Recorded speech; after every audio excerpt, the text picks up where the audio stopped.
2029 masih jauh, tapi panggungnya sudah mulai dipasang. Nama-nama sudah muncul di layar.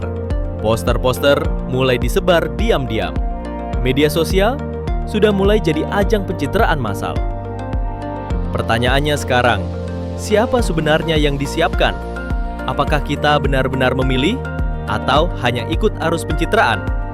Inilah 20 nama yang kemungkinan besar akan bersaing jadi capres atau cawapres di 2029. Dan mungkin nama-nama ini akan mengejutkan Anda. Kita mulai dari nama-nama besar. Nama yang sudah Anda kenal. Prabowo Subianto masih akan kuat jika ia tetap sehat dan bernafsu politik. Elektabilitasnya tertinggi saat ini. Tapi, apakah rakyat masih ingin wajah lama? Gibran Rakabuming, wapres termuda, anak presiden. Tapi, benarkah ia naik karena kualitas atau karena nama belakang? Ganjar Pranowo dan Anies Baswedan, dua rival kuat 2024 yang belum kehilangan taring. Apakah mereka bisa bangkit dari kekalahan atau sekadar jadi penggembira? Erick Thohir, uang, media, kekuasaan, ia punya semuanya. Tapi, apakah itu cukup untuk merebut hati rakyat?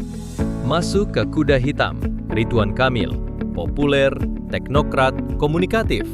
Tapi, loyalitas politiknya sering dipertanyakan. Apakah dia petarung atau pelengkap? Deddy Mulyadi, politisi yang merakyat lewat YouTube dan belusukan. Dicintai di Jawa Barat. Tapi, apa ia cukup nasional? Emil Dardak, wakil gubernur Jatim. Muda, cerdas, ganteng. Tapi, terlalu diam, terlalu teknokrat. Dan Kaesang, anak bungsu presiden, pemimpin PSI. Tapi, apakah pemilih Gen Z benar-benar akan ikut ke TPS hanya karena konten TikTok? Kita perlu bicara soal perempuan dan tokoh agama. Hovifah Indar Parawansa, Gubernur Jatim. Basis NU kuat, tapi sering luput dari sorotan nasional. Tri Risma Harini, wali kota legendaris Surabaya, Menteri Sosial. Tegas, tapi terlalu meledak-ledak. Yeni Wahid, simbol Islam moderat, putri Gus Dur. Tapi, apakah nama besar cukup untuk jadi RI1? Habib Rizik Syihab, sangat berpengaruh, tapi juga sangat polarisatif. Pertanyaannya, apakah Indonesia siap dipimpin tokoh sekeras itu? Puan Maharani, pewaris Soekarno, tapi elektabilitasnya lemah. Apakah PDIP akan tetap memaksanya? Roy Suryo, aktif di media, cerdas, tapi tidak punya partai, tidak punya akar. Dr. Tifauzia, alias Dr. Tifa, tajam, kritis, populer di Twitter. Tapi, apakah rakyat siap dipimpin oleh suara independen yang kerap menyerang semua sisi? Dan jangan lupa, ada nama-nama lain.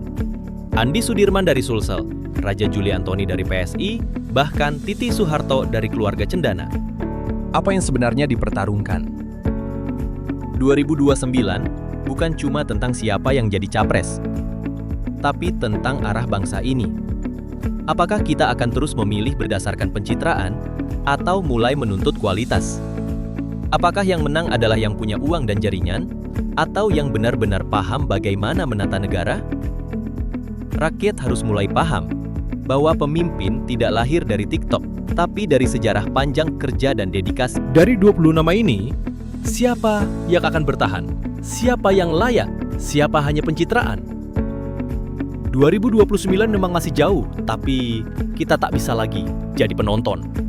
Karena kalau kita diam saja, maka yang duduk di kursi kekuasaan nanti bukan yang terbaik, tapi yang paling lihai memainkan ilusi. Kalau Anda suka konten analisis politik seperti ini, klik like dan subscribe. Tulis di komentar, menurut Anda, siapa yang layak jadi presiden 2029?